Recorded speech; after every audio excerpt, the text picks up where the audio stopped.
What up, everybody? Welcome back to Free Talk Friday. It is Jazari Qual here. I'm going to check the audio because last week I realized when I downloaded the audio or so that I can post it as a podcast on all the other platforms, it was recording through my laptop audio and not this crispy mic. Apologies for the late start. I actually wanted to start at 4:30. I'm like 17 minutes behind. I was playing with a new toy because I'm going to be out doing a lot more live streaming on the street back where it started. So I got a new stabilizer. This is what it looks like. And it has a lot of cool attachments. So, like, it has a light on the back. It comes with a magnetic light that you can put up here or down here, or you can get a second one uh, so that, it lights up the scenery. Because that's one thing I did notice, but I wasn't worried about it like a whole lot, just kind of like how dark it would get when I'd be out late live streaming. But this actually has a lot of cool features. So on top of all of that, you can also wirelessly charge this. So I can just plug my battery pack into this, and we are pretty much unlimited. Unlimited. Mhm. Together we're unlimited. I love that song. Karen, thank you so much for tuning in. This is Free Talk Friday, where you guys are my co hosts today. If you would like to come on the stream, just click the tiny URL link in the bio or in the description, and it will bring you on the show, and we can have a great conversation about everything. Starting off, I did not expect to have so many people pull up into my comment section on Facebook over Kendrick Lamar's Super Bowl halftime performance. That Super Bowl halftime performance was so good, but there was like over 18,000 comments. 18, 19, probably between like the two posts, probably close to like 23,000 comments, something crazy like that. A lot of people had problems with it, and then a lot of people actually liked it. So people were balloting out in the comments, and I'm just like, oh my gosh, like this is wild. So one of the admins on the main page, this was all on the main Facebook page, the Jazari Qual page, definitely check it out, was like, what did you do? Because my phone was vibrating so hard that it felt like somebody was calling me from all the notifications. But yeah, that was really wild. Great discussions in the comments of people who are trying to talk about, the meaning behind and the symbolism behind a Super Bowl halftime performance and all those other things. But then a lot of people were complaining, saying like this isn't the time and place to do that. And I feel like that's a conversation that always has to be had. So tell us, where exactly is the time and where is that place? You know what I'm saying? Just because I feel like these days, to become a music artist or to have a huge platform to do a performance like this, it is past like having a pretty voice and like good dance skills. You know what I mean? Like people want to see imagery. Like we're on the next level of performances. You know what I'm saying? It's the same thing with like movie premieres, right? So like if somebody has a new movie that comes out and they go walk the red carpet, oftentimes they're dressed kind of in tandem with whatever their movie was about. They channel that character. Like for instance, how Zendaya was dressing for the Dune premieres, stuff like that. You know what I'm saying? So all that to say, a lot of people want to see a deeper message. A lot of people want to see imagery. A lot of people want to see effort and creativity. And that performance was very creative with tons of effort that was put into it. I liked it. I thought it was great. It was so, so good. And another thing that I feel like we really have to stop doing is comparing performances in the sense of like people come on and say, well, Michael Jackson did it better or so and so did it better. And I'm just like, does there always have to be a competition? I don't think anybody goes into that setting thinking to themselves, I want to do this better than Michael Jackson did it. You know what I mean? Like, I don't think people wake up every day saying, I want to do something better than this person did. I'm going to show up to the Super Bowl and do a better job than this person did. I think people think to themselves, hey, I have this opportunity to do this Superman performance. I'm going to do what I want to do to get my message and my creativity and the work that I have done to get here on full display. I'm not going to think about comparing myself to so and so because at the end of the day,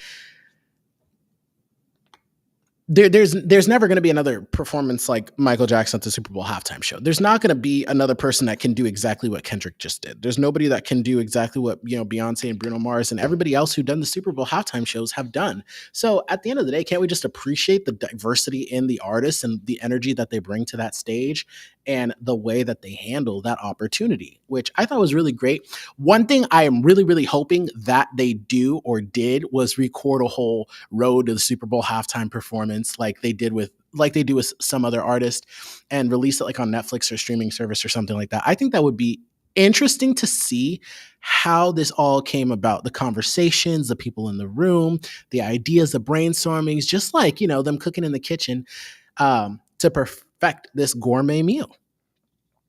I have two of these drinks. I keep switching. I keep grabbing the one that's empty. But yeah. Other news. Bernie Sanders is coming to Omaha, Nebraska next Friday. He is kicking off a tour. The Nebraska Examiner wrote about it. Let me see if I can pull it up. So Senator Bernie Sanders is coming to Nebraska, which is going to be the very first stop of his pushback against Donald Trump tour.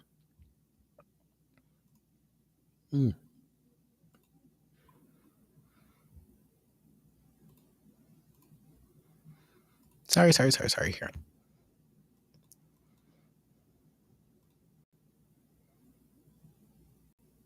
I don't like this. I don't really have the best options on how to.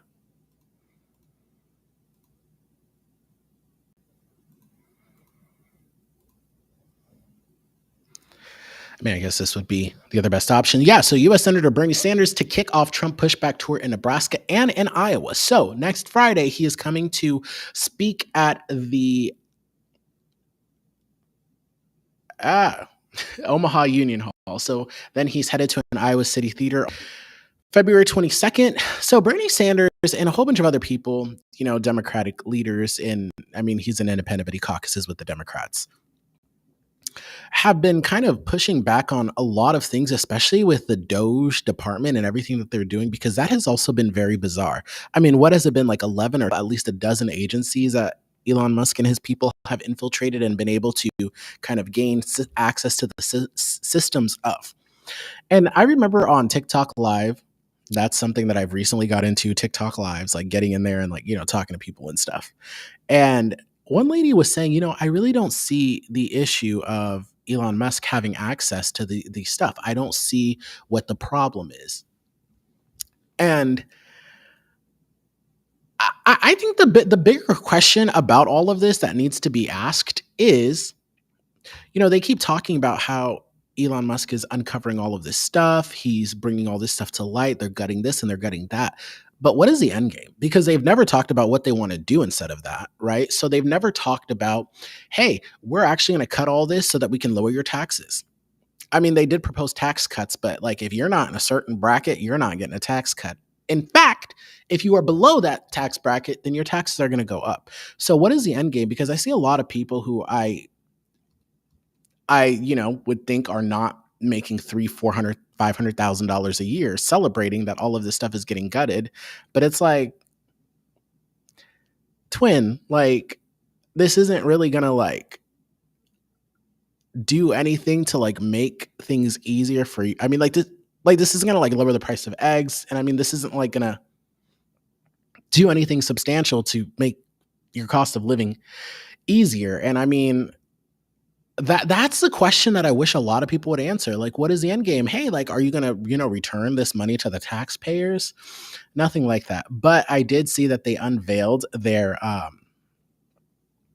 proposed continued what is it continuing resolution. Not that. There's a terminology for it, but pretty much Republicans in the House unveiled what they want their budget to be, and it would increase the federal deficit or federal debt by $4 trillion. $4 trillion.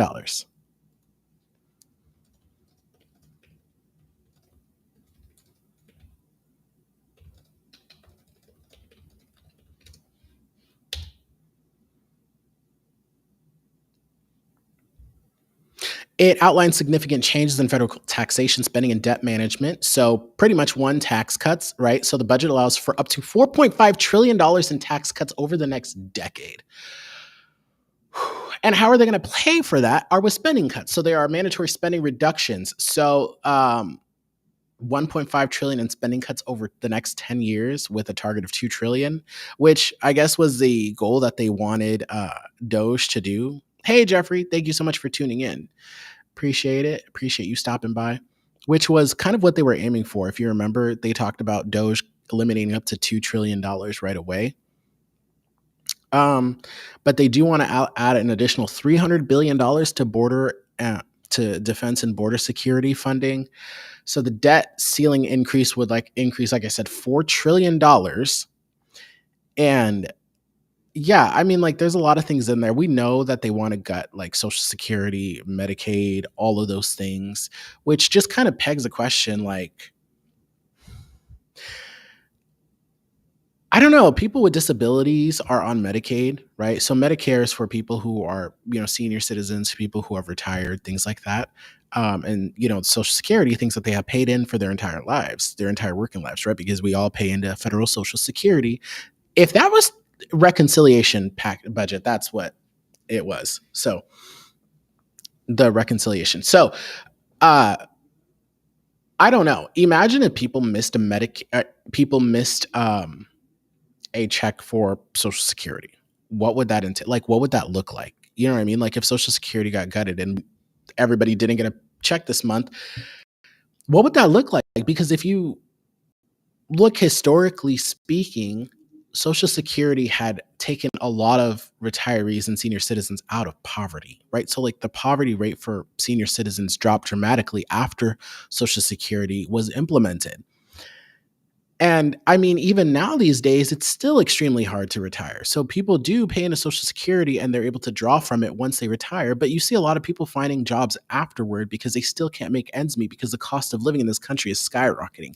It's continuing to skyrocket. So I feel like instead of being able to raise family off of one income or raise your family off of an income or one income, let alone two, right? Like most people are two-parent households working jobs and everybody got a side hustle on top of that. So at what point is this going to be unsustainable? And then you have these further cuts to these social programs, these safety nets that are supposed to, keep people out of poverty. What happens after all of that is gone? I don't think a lot of people are thinking about that because I have seen a lot of things posted on social media of a lot of people excited about everything that's going on and all the cuts that are coming and Elon Musk gaining access to all of these systems and things like that. But there has not been an end game presented, you know? I don't know. I don't know. I feel like I'm drinking from a fire hose. So if my thoughts aren't coming together coherently, I definitely apologize. It's just that this is just so much to draw in. Like there's too much going on. There is too much going on. Which was the plan? Which was the plan? The plan was to flood the zone, have everybody drink from a fire hose. And I see a lot of people already getting exhausted. Not even people who are involved in politics or keep up with it. A lot of people who just, are kind of your everyday people who just don't have any interest in this. Like, oh my gosh, like I feel like I'm drowning from all this information that's coming. But yeah, so the House aims to pass the budget resolution by the end of the month with the final vote on the comprehensive package anticipated by Easter. So we are going to see how this happens. I mean, they need 60 votes in the Senate to overcome the filibuster. So I guarantee that the Democrats are going to try to negotiate some kind of bipartisan thing so that they can keep the government funded. I don't think that the Democrats are going to let the government shut down. I don't think they will. I really don't think they will. But we'll see. I have been wrong before. In other news, RFK was confirmed as Secretary of Health and Human Services. There's a lot of things, a lot of concern that has been raised by so many people about this. Let me start really quick by how Trump got rid of the board of the Kennedy Art Center and installed himself as the president of that. Oh my gosh. So RFK Jr. has had a long history of anti vaccine rhetoric. He has been very critical of vaccines in his belief of vaccines spreading mental illnesses, specifically autism. A lot of disinformation. I mean, like, are pretty safe, right? I mean, like, there are illnesses that we have completely, maybe not completely got rid of, but have really, really dampened because of vaccine advancements. So, as HHS secretary, he would oversee the CDC, FDA, and NIH agencies directly responsible for public health and vaccine regulation, raising concerns about the conflicts of interest and credibility. I mean, if you have somebody who is very anti vaccine and advocates against vaccines and then put them in charge of the agencies that oversee the development and implementation of these things in response to public health crises nationally, yeah, I could see the concern there. So I don't know. He spread a lot of conspiracy theories about Dr. Fauci, Bill Gates, the pharmaceutical industry. It's just a lot. You know, Mitch McConnell was the lone Republican who voted against this. I don't think any of the Democrats did. I think it. What was the actual roll call?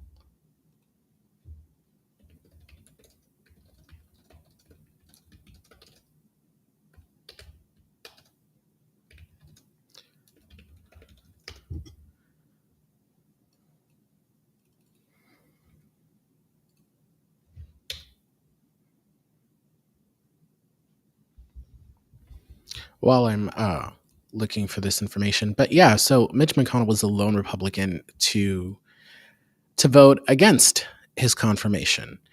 And Senator McConnell had polio when he was a child. So I think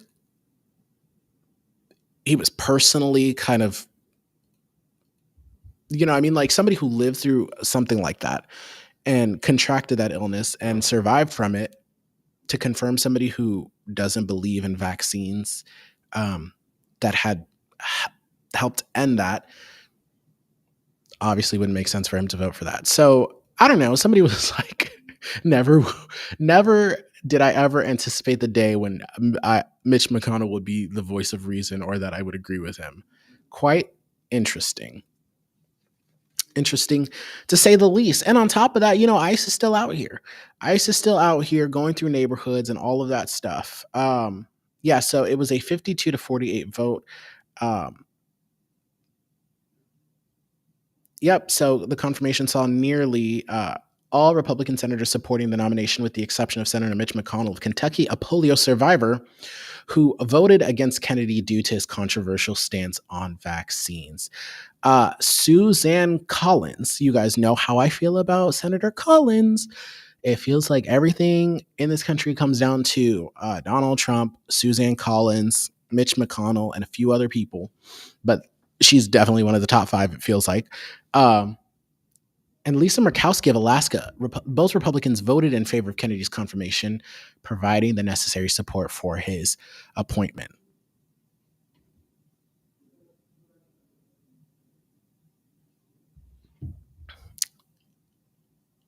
So, yeah, and despite the controversy, he said that he pledged to prioritize evidence-based health solutions and address chronic diseases and all of that stuff, which it's kind of hard for me to believe because they want to stop cancer research. And as somebody who has lost, my father to that, I don't want to see the advancement of medical responses to that halted because I don't want somebody else to lose someone if the medicine is there to save that person. So that one is kind of deep. Like that one kind of is just like, I don't know. I don't know. And then there's a lot of other crazy things that are going on around the world, like bird flu. Bird flu is still very much a thing, but we're not hearing a whole. I mean, the news outlets are now reporting more on it, but the CDC and all of these government agencies aren't sending out notifications about this stuff and press releases and things like that because the Trump administration had halted them from doing those kinds of things, which is extremely scary because we are not in a position to respond to another pandemic. I was listening to a podcast from the New York Times, The Daily, in which they had a health reporter talking about, are we on the brink of it? Could we have another pandemic? We will most likely have another pandemic in our lifetime, but with this bird flu, the virus has to mutate certain ways before it can latch onto humans and then mutate again so that it can actually spread. So there have been 2 cases that they had documented of people dying from bird flu. One was, I believe, was someone either in Missouri or the South. I don't fully remember, but another one was a Canadian teenager, or 3 people. The Canadian teenager survived, and then the other 2 people, I believe, passed from, contracting bird flu and complications from that. And so I think from what I got, from what they were talking about, the virus still has to mutate different ways before it can actually reach a pandemic level of like spreading between humans very quickly. So yeah, happy Valentine's Day. I forgot to say that. I forgot that it was Valentine's Day because I went on to Google search trends because that's something that I've been doing kind of regularly now. I'll just pop up on Google search trends and see like, what people are talking about, what people are searching. And a whole bunch of like Valentine's Day stuff came up and I'm like, oh, Valentine's Day is like tomorrow. Like, why are people like, searching all this up now? Or maybe they were searching things up for all that. And I'm like, oh my gosh, it is February 14th. It is Valentine's Day. But yeah, how do you guys feel about everything that is going on? Are you concerned? Are you excited? Are you happy with everything that Elon Musk and his Doge department is doing? Here's the number one concern that I've also heard from a lot of people and kind of questions that I raised myself. Elon Musk is technically, there's a thing between a private citizen, a public citizen, and like, a public official. Public citizens are like your celebrities, right? So people who are in the public eye, people who have, followings, things like that, celebrities, da da da da da. Elon Musk, in my definition, falls in that. People keep calling him a private citizen, but he's technically a public citizen because he owns X, formerly known as Twitter. So the concern then is, if we're going to call this man a private citizen who doesn't have clearance, why not at least give him Senate confirmation? You know what I mean? Like, why not? I made it. Oh, Mercedes, hey, how you doing? If you want to hop on, you got the link, or let me know. Why not at least have a Senate confirmation hearing? You know what I mean? Like, why not confirm him by the Senate so that there's some kind of, I don't know, accountability? You know what I'm saying? Like, for him to answer for some things before he can just gain access to all of these systems. I am putting more in savings now. I had a baby. Jeffrey, you had a baby? Jeffrey, you had a kid? Oh my goodness, congratulations. I had no idea. I will need to call you after this. Congratulations. Hey. Oh, wow. I did not know you had a child. That is good news. Congratulations. I am very happy for you. That's really cool. I did not know that. Why didn't you tell me? I lost my train of thought. I forgot what I was talking about. January 25th? So your baby's what? 3 weeks old? Around there? Did you have a boy or girl? Don't tell me you had twins. One of each. That would be amazing.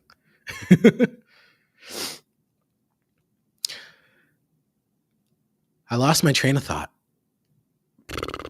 Oh yeah, why not at least have like a Senate confirmation hearing for Elon Musk so that people can press him and ask him these questions? Because right now, I mean, he technically doesn't have to answer to the media, but they did have that bizarre press conference in the Oval Office in which, he kind of just took over, and his 4-year-old son.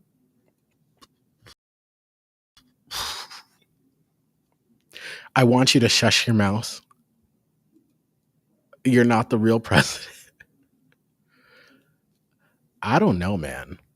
I don't know where we are heading, but a lot of people keep talking about there's a constitutional crisis, and Caroline Levitt did not like.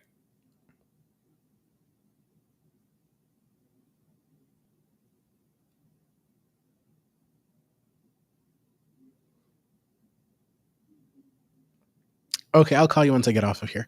Caroline Levitt did not like what people were saying, that they were talking about how we're in a constitutional crisis and saying that people were fear mongering. Sorry, I was looking at the levels down there of the mic. I just want to make sure that I'm not speaking, into the wrong mic. But yeah. And Hakeem Jeffries and Chuck Schumer. So Hakeem Jeffries said in a press conference, let me see if I can pull it up.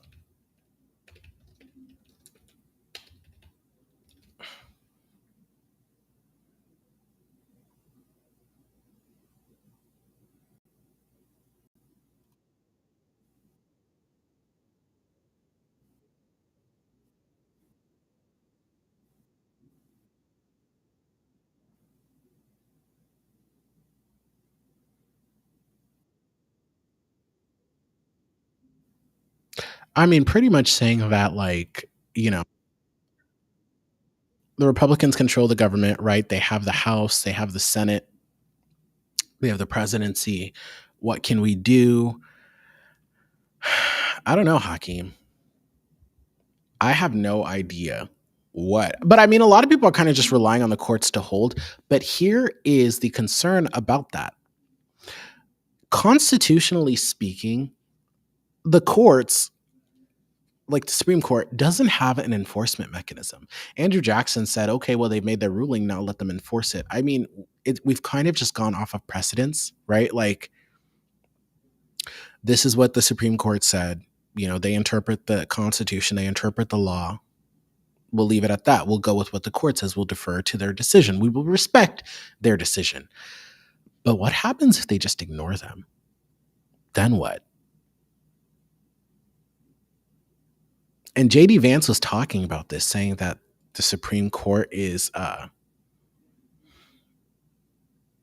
or not the Supreme Court, pretty much just saying like we should just bypass them and just do what we want to do anyway, which is very scary. Let me see if I can find the video.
Possibility that the president just ignore these orders. This is what the vice president wrote, quote, "Judges aren't allowed to control the executive's legitimate power." This followed a judge's order that temporarily blocked Elon Musk and his team from accessing sensitive Treasury Department systems. With us now is CNN senior legal analyst, former assistant U.S. attorney for the Southern District of New York and Philadelphia Eagles fan. That is why I am wearing the tie this morning for you, sir. Good morning, Ellie Holding. So J.D. Vance writes, judges aren't allowed to control the executive's legitimate power. We maybe should underline and bold that word legitimate there because it's doing a lot of work. What can courts do? It it certainly is doing a lot of work, John. And J.D. Vance is really stepping very close to dangerous ground with that statement. And he knows it, by the way. This is a Yale Law School graduate. So the notion that the courts cannot stop the executive from doing what he wants, the notion that the executive may have the option of defying the courts, that is completely beyond even what the most extreme right-wing conservative theory in favor of broad executive power has ever argued. Now, look, there is a very broad view of executive power. Sometimes it's called the unitary executive theory, which holds essentially that the president is all powerful within the executive branch. But even proponents of that theory do not say that the president is free to disregard an order of the court. If that were to happen, that is a line in the sand. That has not been crossed. Donald Trump did not cross that line in his first 4 years. He has not crossed that line in his first couple weeks here in his second term. But if we get over that line, then we've got a major crisis. And I think it's irresponsible of J.D. Vance. I know he didn't quite go there, but he got pretty close to even suggest that. And to be clear, He did go there. He did go there. My gosh. He did go there. And so, yeah. What now? What now?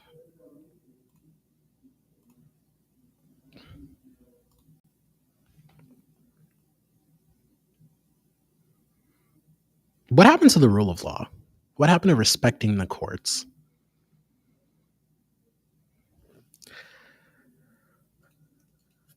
Because if that is gone, what happens next?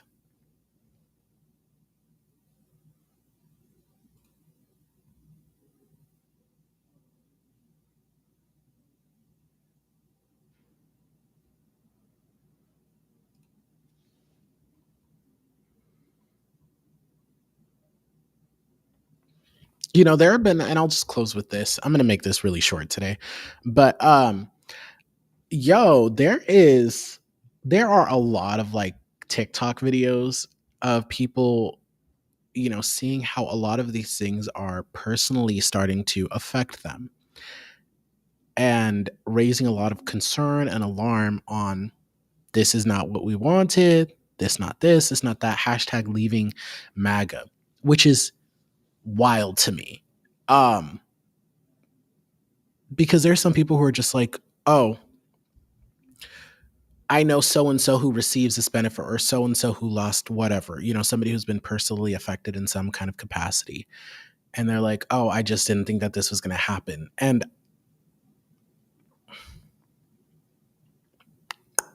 did y'all think y'all are like personally exempt? That's like a genuine question. Like, did people really think that all of these things like mass deportations, people saying, I didn't think that he was going to do this. This wasn't, you know, I didn't think this was actually going to happen. I thought he was kidding. Yo, you got to believe people. You really got to believe people when they say things, especially when you're running for president of the United States campaigning on mass deportations.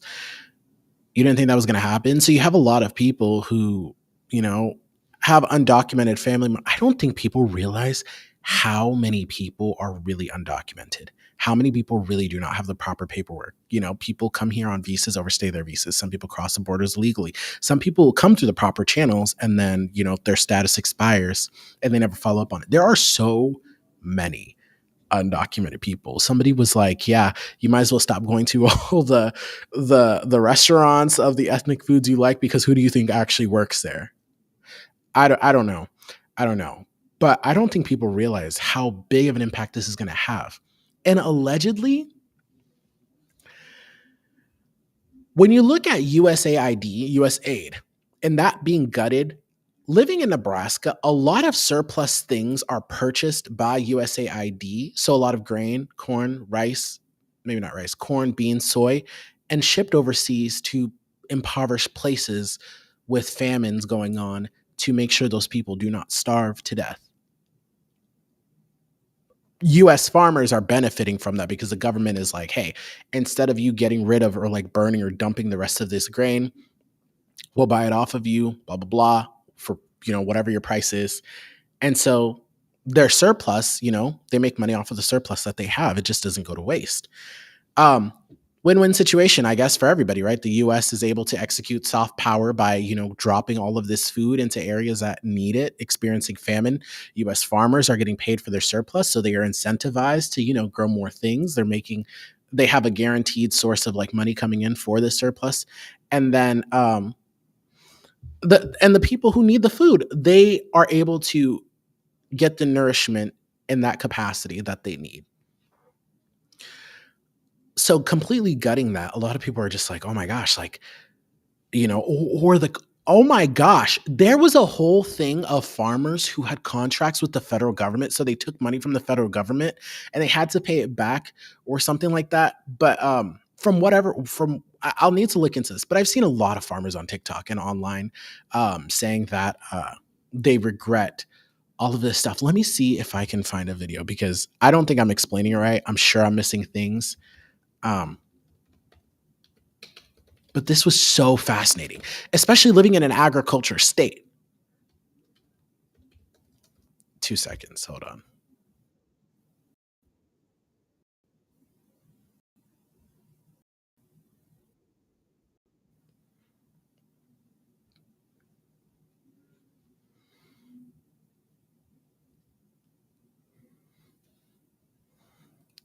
Let me see if I can find this. So essentially what it was people who received some benefit or something like that or deal from the government now are kind of on the hook for that money and need to pay it back. And they do not have the means to pay it back.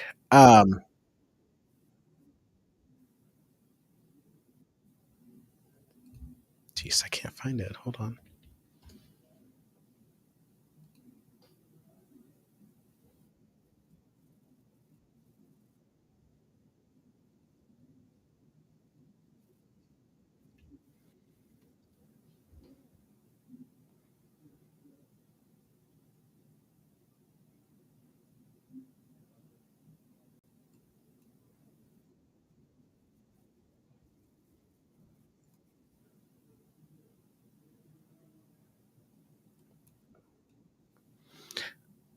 Let's look at this really quick.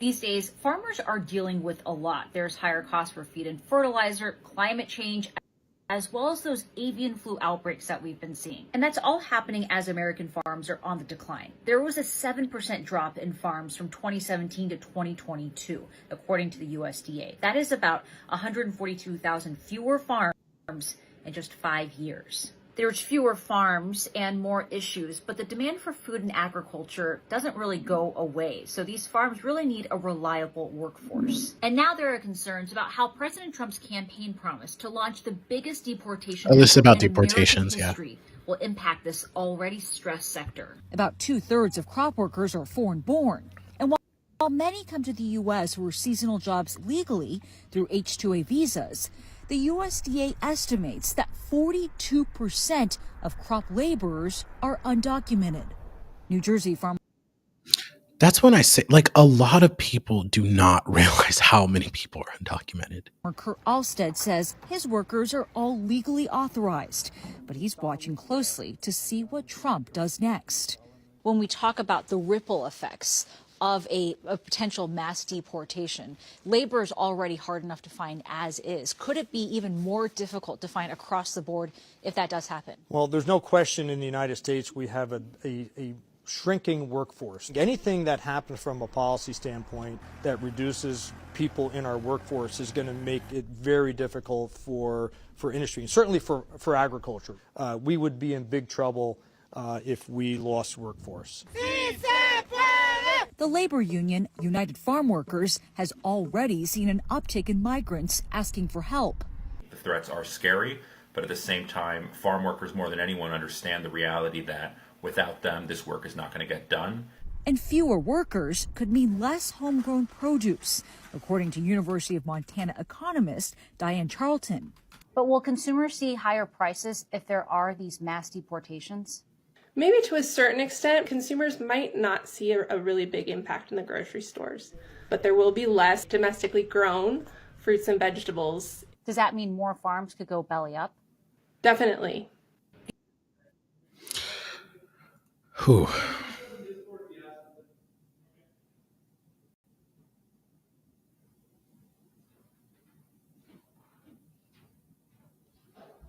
Yeah. So I was trying to find.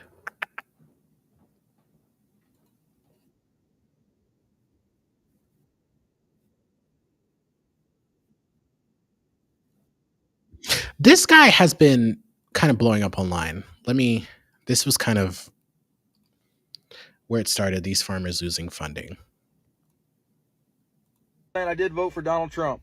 I wanted to start off by saying I did vote for Donald Trump. These days, farmers Oh, jeez.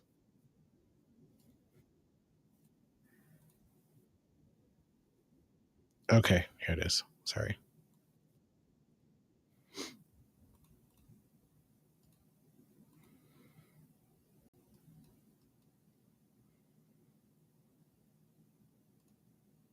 did vote for Donald. These days, farmers are dealing with a lot. I wanted to start off by saying I did vote for Donald Trump. We are possibly going to lose. China is a critical. I wanted to start off by saying I did vote for Donald Trump. We are possibly going to lose our farm if NRCS doesn't hold up their contract with us on the EQIP program. So the reason that they're not able to hold up the contract is our EQIP program, which is cost sharing on fences, waters, a well, and some seedings, was funded by the Inflation Reduction Act. Because of the executive Joe order, Biden's there's policy. a pause or a freeze on the funding through the Inflation Reduction Act, and they're not able to pay out on the stuff that we completed or anything going forward. I'm not the only one this is affecting. So there are other farmers in the comments saying that they're in the same boat that I'm in because they signed these contracts, and the contracts, even like, so whenever I looked into the contract, I made sure that that funding was set aside. It wasn't funding that, oh, we hope it's there whenever it's done. I made sure that that funding was set aside so that way before I made these business decisions, I knew that funding was there per contract. So they're backing out on the contract because they don't have the funding. They can't release the funds. Yeah, so that was when the federal freeze was happening, and all these agencies were told not to send out money. But on top of that, I think it was also a part of gutting USAID and all of those other things that were built into the stuff. So yeah, the money was there. Obviously, the funding was there.